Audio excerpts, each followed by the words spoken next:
Good morning. Today is Sunday, the 17th of August, 2025. And so I'm going to continue with a series of talks I'm giving on our core practices or core themes that we discuss in Ordinary Mind Zen and Oz Zen. Last time in part one, I spoke about just sitting. And also I spoke about becoming aware of our curative fantasies and core beliefs, and at the same time cultivating our capacity for self-acceptance and acceptance of reality just as it is. So today I'm going to discuss the principle of the middle way. And there will be some time left at the end of my talk for questions and/or contributions from yourselves.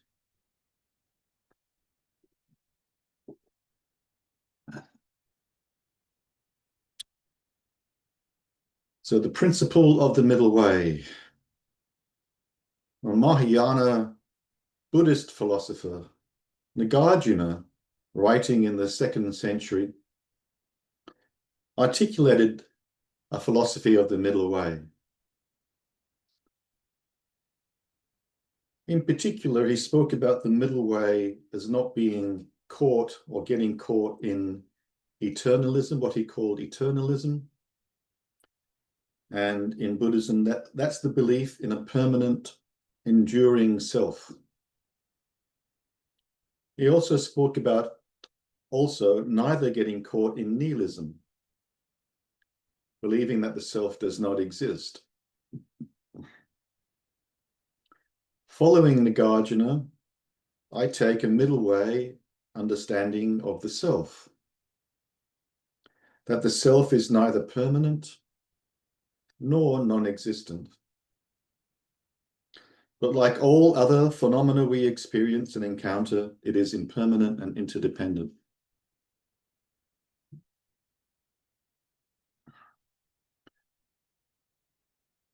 Good morning, Jill. Welcome. Please join us. I've just started the conversation, the talk about the middle way. Yeah. And just making a distinction between what Nagarjuna called eternalism, or belief in a permanent self, and nihilism, the belief that the self is non-existent. And we're going to be talking about the middle way between that the self is both impermanent and interdependent. The self in Indian philosophy was traditionally called Atman. In Indian philosophy, if something is to exist, it must be one indivisible whole, which does not depend upon any other phenomena in order to exist. If Atman is true, then it would have to exist independently and not be subject to change. Nagarjuna argued, following the Buddha, for an Atman, meaning no permanent self. He argued this on the basis that all phenomena have dependently arisen from other phenomena. That is, they are impermanent and interdependent. And this is also what he meant by sunyata, or emptiness. Nothing has any independent existence. Nagarjuna's solution regarding the self is quite compatible with contemporary phenomenology and cognitive science. It is to understand the self as a constructed self emerging from dialogue, narrative, and the experience of the sense of self.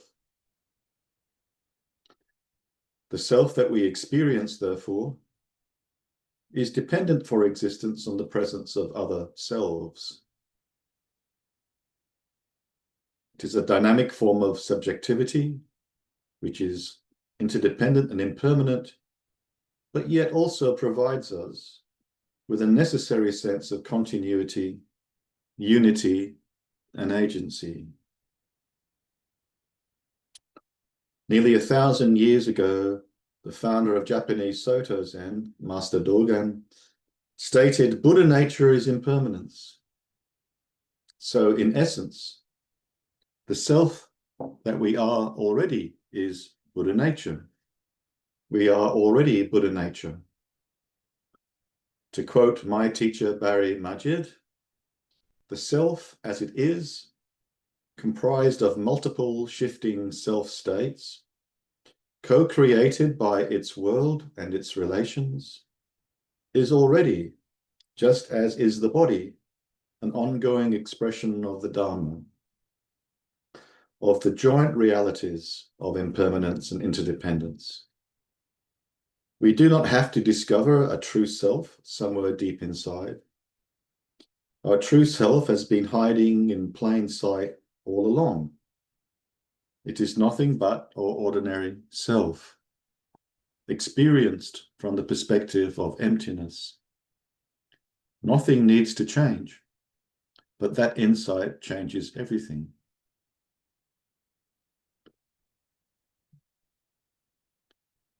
But, of course, to begin with, we find it hard to accept this conclusion. Like the young monk who asks the master, does a dog have Buddha nature? We tend to think of Buddha nature as some unattainable ideal forever out of reach. And this is understandable, especially for those of us who have experienced relational trauma. It can be very hard to accept ourselves as we are. We may feel hopelessly inadequate in many ways. We may even experience self-hate. Even for those of us who have had the good fortune to have been born into a family that meets our needs for trust and recognition, it is still easy enough to be caught in self-doubt and personal failure, given the competitive nature of our culture and the failures of our social safety net system to ensure that everyone has access to decent accommodation, food, education, and supportive relationships.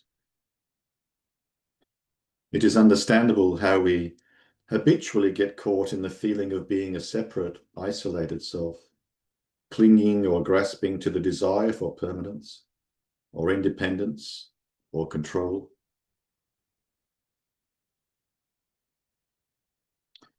Hence, Buddha nature is both a synonym for reality and a way of seeing or experientially realizing we are Buddha nature. That's why we need to practice within the context of a safe and supportive Sangha, to recognize ourselves as Buddha nature and be released from the fear of impermanence and interdependence, because we are impermanence and interdependence. And this, of course, is the journey of a lifetime, something that we come back to moment by moment, culminating in the acceptance of uncertainty, vulnerability, limitation, loss, and ultimately death.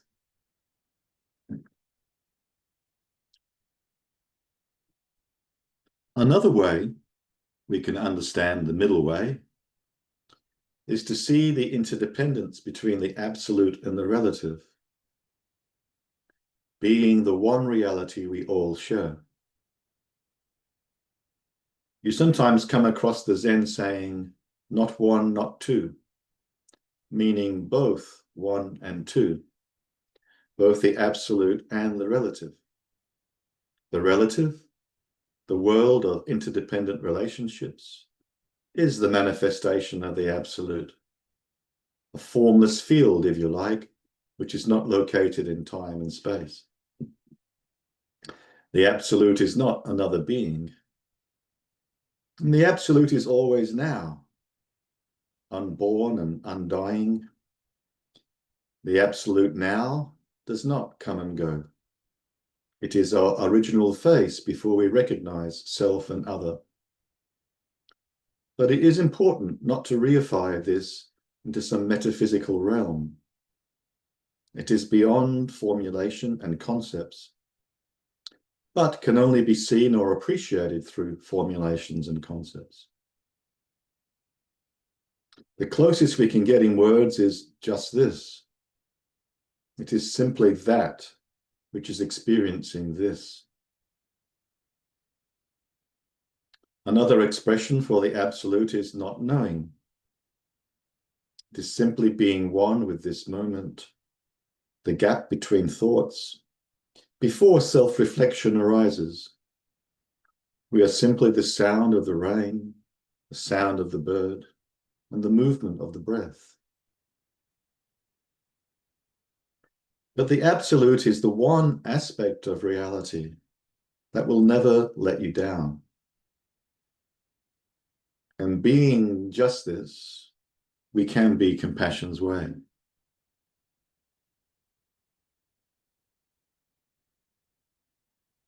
The middle way is being able to walk this path of holding both these perspectives open at the same time, as equally valid perspectives on reality, and integrating this insight into everyday life. For example, we are both the same and different. We ourselves are the particular, and we are inseparable from the whole universe. We are the dewdrop and the moon, which is reflected in the dewdrop. Before practicing Zen, it is difficult to see this convergence between the whole and the part, eloquently captured in the following well-known poem by William Blake. To see a world in a grain of sand, and heaven in a wild flower. Hold infinity in the palm of your hand, and eternity in an hour. When we begin to understand interdependence, we can see that there is no such thing as a separate thing. Each thing, shining in its own unique particularity, is dependent on everything else for its existence. Sometimes we may have a special experience of oneness or non-separation when we experientially realize emptiness, seeing the world just as it is as ourself. For example, we may look up at the evening star and realize that's me. Or we look into the face of a stranger and see our own face reflected back. On the other hand, this special experience of oneness may inadvertently cause the person involved to prematurely leapfrog over unresolved relational trauma, or it might lead to boundary violations between teacher and student. There are countless ways in which we might stray from the middle path. But we don't have to long for mystical experiences to experience our oneness with the world. We are always, already, non-separate from this world. We are always in the world, and the world is within us. However, we all experience some form of trauma, and this disrupts our sense of being at home in the world. We can experience alienation and estrangement from this primary non-separation, and we are tossed out of our original home in fear and trepidation. Zen practice gently and gradually guides us back home again, and we can integrate these two perspectives so that we continue to see unity and diversity and respect both our common humanity, our essential sameness and equality, and at the same time respect the unique difference of each person we meet. There is only one reality, but it is expressed as myriad dharmas, the 10,000 things. The one reality is both absolute and relational. They are two equal aspects of the one reality. So we exist as a particular human being with a unique personal history and viewpoint. And at the same time, we are Buddha nature, impermanence and interdependence, with no substantial self, manifesting as this particular, unique, and precious moment, which will never again be repeated. We do not prioritize or elevate the absolute over its unique expression in the particular. The absolute is the particular is the absolute. This particular self, warts and all, in this particular time and place is Buddha nature.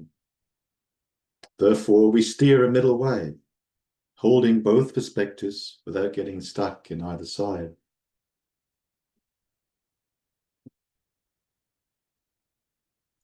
For example, we understand our Zen practice as cultivating trust in being just this moment, and also trust of being a relational self, founded upon the capacity to trust and be trusted, to empathize with others, to be a reliable support for others, and to be able to accept the reality of impermanence and interdependence. This can be contrasted with a self that has been badly injured by relational trauma, which results in a self-centered mode of being that is primarily configured around self-protection, from the expectation of being hurt again and again in the context of family, friendship, and work relations. The injured self is sensitive to non-recognition and subject to fragmentation and breakdown in the wake of further letdowns and disappointments.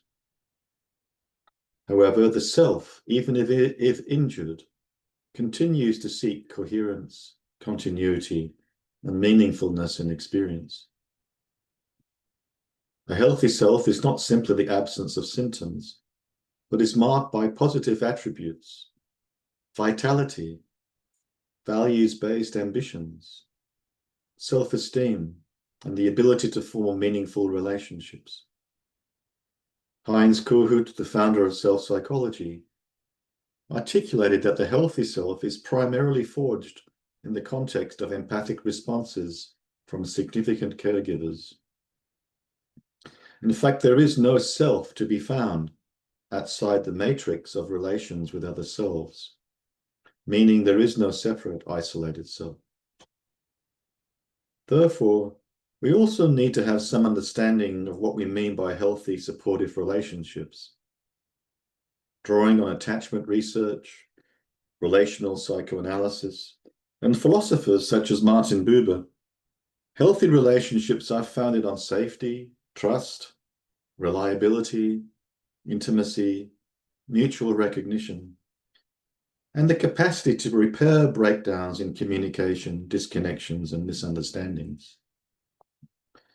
Healthy relationships can be seen as I-thou relationships, rather than I-it relationships, to use the language of Buber.